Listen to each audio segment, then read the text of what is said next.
Hello to everyone. देखिए बहुत ही important question यहाँ पे लिया है। यहाँ पे आप दो कंसेप्ट पढ़ेंगे।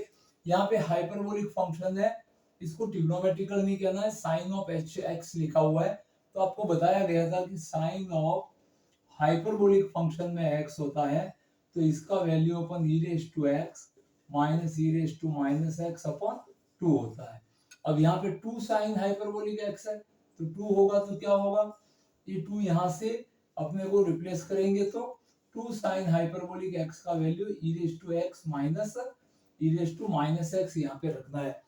जब भी हाइपरबोलिक फंक्शन आपके क्वेश्चन में आता है तो आपको एक्सपोनेंट्स में चेंज करके करना है, बिकॉज एक्सपोनेंट्स के लिए अपने पास बहुत ही इजी कंसेप्ट होता है पीआई निकालने के लिए। तो पहला तो ये आपने ध्यान रख लिया कि पीआई निकालते समय इस टू साइन हाइपरबोलिक एक्स को इसमें रिप्लेस करेंगे। बट इसका सॉल्यूशन निकालने के लिए फर्स्ट अपन शुरू करते हैं सी एफ वैल्यू के लिए। तो सी एफ के लिए अपन के पास में ऑक्सिलरी इक्वेशन बनानी है, दैट मींस डी को चेंज करना है एम में और y आपको 1 मान सकते हो। तो f of m equal to 0 को सॉल्व करके इसके रूट्स फाइंड करने हैं। तो देखते हैं यहाँ पे क्या बनता है आपका f ऑफ m।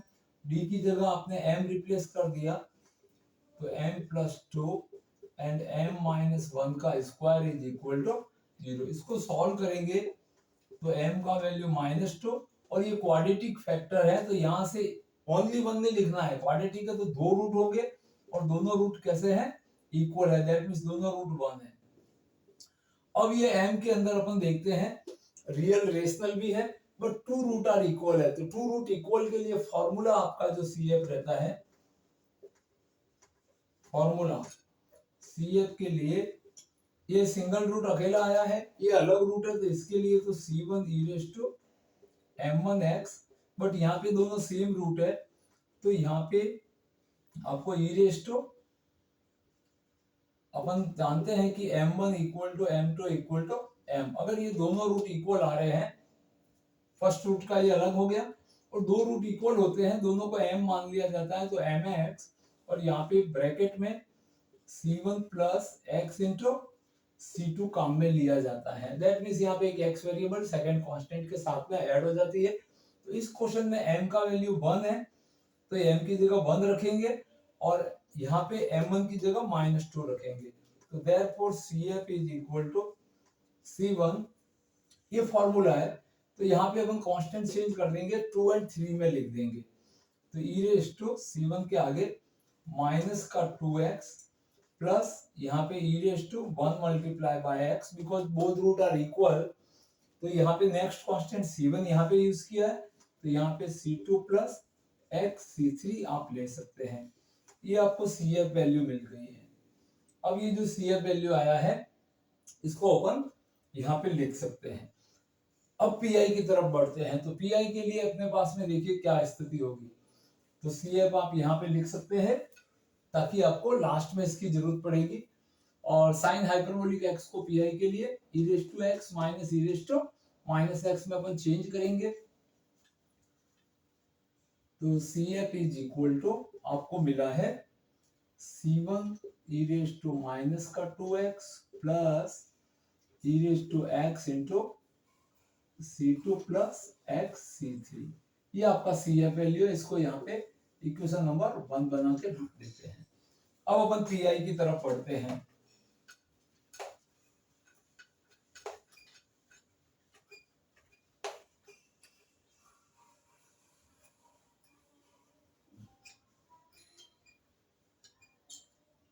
तो अब पीआई के लिए क्या करना होगा, PI is 1 upon F of D of Q of x. तो पीआई के लिए 1 upon F of D, D plus two and D minus one का स्क्वायर और यहाँ पे e raise to minus two x plus two sine hyperbolic x है तो इसको अपन e x minus e raise to minus x लिख सकते हैं। ये आपका राइट हैंड साइड हो गया। ये वैल्यू आपको टू साइन हाइपरबोलिक एक्स से रिप्लेस किया है अपन ने। अब यहाँ पे तीन पार्टीशन है तो इस पीआई के लिए अपन इसके तीनों पार्ट अलग अलग सॉल्व करेंगे। यहाँ पे d प्लस टू और d माइनस वन का whole square and e raise to minus 2x, फिर plus 1 upon F of D की जगह D plus 2 and D minus 1 का whole square e raise to x and plus 1 upon D plus 2 and D minus 1 का whole square e raise to minus x. ये equation number 2 बना दीजिए। अब देखिए इन तीनों से अलग अलग पीआई निकालेंगे। फर्स्ट केस में अपन देखते हैं -2 को अगर इस फैक्टर में रखते हैं तो ये तो क्या है, नॉन जीरो आएगा, -2 एंड -1 -3 हो जाएगा और उसका स्क्वायर करने पर 9 हो जाएगा। बट यहाँ पे -2 रखने पर ये अपने को जीरो बना रहा है, तो जो फैक्टर जीरो बना रहा है उसको ऐसे का ऐसे अलग सॉल्व करेंगे, बट यहाँ पे वैल्यू रख के कांस्टेंट को अलग कर देते हैं। दैट मीन्स यहाँ पे ये डी प्लस 2 को अपन थोड़ा सा इधर लिख देंगे, ये D plus 2 and e raise to -2x ये अलग सॉल्व होगा और इस फैक्टर से अपने को वैल्यू मिलेगा -2 -1 का होल स्क्वायर। अब यहाँ पे अपन नेक्स्ट स्टेप में इसको सॉल्व करेंगे। ऐसे यहाँ पे देखते हैं, यहाँ का कोफिशिएंट 1 है, यहाँ पे x का कोफिशिएंट -2 था, -2 से ये फैक्टर 0 बन रहा है तो इसको अलग सॉल्व करेंगे, बट ये नॉन जीरो टर्म है, यहाँ पे -2 रखने पर 0 नहीं आ रहा है तो इसको इसमें रख के कांस्टेंट अलग कर देंगे।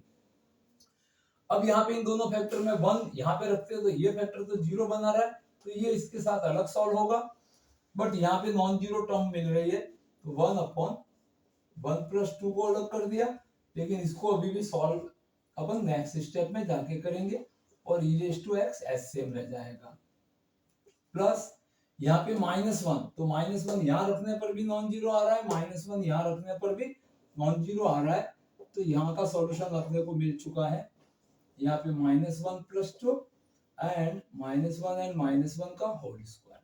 तो इस तरह से देखिए अपन ने यहाँ पे जहां जीरो आ रहा था उसको अलग कर दिया, जीरो बनने पर अपन x से न्यूमरेटर को मल्टीप्लाई कराते हैं और डिनोमिनेटर को डिफरेंशिएट करके फिर उसमें कांस्टेंट का वैल्यू रखा जाता है। तो नेक्स्ट स्टेप की तरफ बढ़ते हैं अपन पीआई के लिए। एग्जाम में आप चाहो तो इनको PI1, PI2 एंड PI3 मान के अलग अलग भी ये सॉल्व कर सकते हैं, बट यहाँ पे आप डायरेक्ट भी कर सकते हैं, तो अलग अलग सॉल्व करके भी आप अपने फर्स्ट जो मेन सॉल्यूशन फार्मूला उसमें वैल्यू रख सकते हैं, बट अपन यहाँ पे सॉल्व करेंगे। अब यहाँ पे देखिए आपका डी की जगह आप -2 जब रिप्लेस करोगे, डी में -2 रखने पर ये 0 बन रहा है तो इसको डिफरेंशिएट करना है, ये टर्म ऐसे का ऐसे कांस्टेंट मल्टीप्लाई ऐसे का ऐसे रहेगा। That means PI is -2 and -1 -3 का स्क्वायर करेंगे तो ये कांस्टेंट 9 आ जाएगा। अब x से मुझे मल्टीप्लाई करना पड़ेगा और इसको डिफरेंशिएट करेंगे तो d का d के रेस्पेक्ट में 1 आएगा और 2 का 0 आएगा। दैट मींस यहाँ पे ओनली 1 प्लस 0 मिल गया और इसके साथ में e रेज टू -2x ऐसे का ऐसे। फिर से समझ लो, इसको डिफरेंशिएट करना है d के रेस्पेक्ट में, d का d के रेस्पेक्ट डेरिवेटिव 1 आ गया और ये 0 हो गया तो 1 प्लस 0 इज 1 हो जाएगा।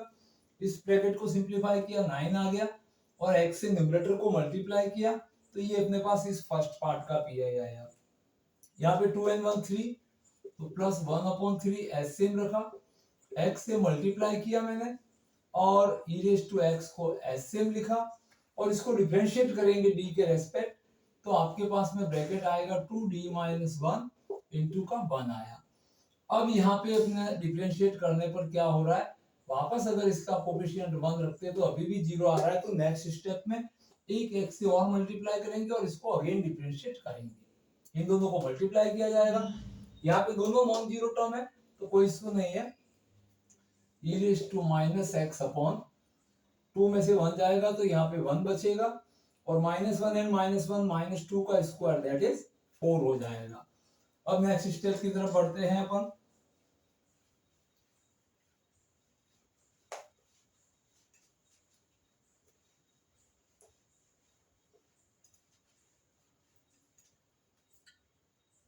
ये पार्ट आपका सॉल्व हो चुका है तो इसको सही से लिख देते हैं, डिवाइड बाय 9। यहाँ पे अभी भी इसमें 1 रखने पर ये 0 आ रहा है तो इसको एक बार और डिफरेंशिएट करना है और x से मल्टीप्लाई कराना है, तो प्लस का x multiply x e raise to x divide by 6 into इस ब्रैकेट से डेरिवेटिव निकालते ही 1 हो गया, छोड़ दीजिए और यहाँ पे e raise to minus x upon 4। तो अब देखिए आपके पास कंप्लीट पी आई क्या आया है, x e raise to minus 2x upon 9 plus x square e raise to x upon 6 and plus e raise to minus x upon 4। ये आपकी equation number 2 बना दीजिए। ये आपको पी आई मिल गया है। अब ये पी आई, ये सी एफ, दोनों को अपन कंप्लीट सॉल्यूशन के फॉर्मूले में रखेंगे। तो complete solution y is equal to C F का value c1 e raise to minus 2x plus e raise to x into c2 plus x c3 and plus x e raise to minus 2x divide by, यहाँ पे आपके पास 9 है, यहाँ पे plus का x square e raised to x and divide by 6 and plus e raised to minus x and divide by 4। ये आपको मिल चुका है। इसका कंप्लीट सॉल्यूशन इस प्रकार से फाइंड किया जाता है। तो देखिए और भी अच्छे क्वेश्चनों को सीखने के लिए, जानने के लिए, समझने के लिए बने रहे हमारे चैनल के ऊपर। देखो हमारा प्रयास है कि आपको बहुत ज्यादा से ज्यादा जानकारी मिले, ज्यादा से ज्यादा क्वेश्चन प्रैक्टिस के लिए मिले, और हमारा ये प्रयास सार्थक रहा। तो चैनल को सब्सक्राइब कीजिए और अपने फ्रेंड्स में अधिक से अधिक शेयर कीजिए। Thank you watching this video.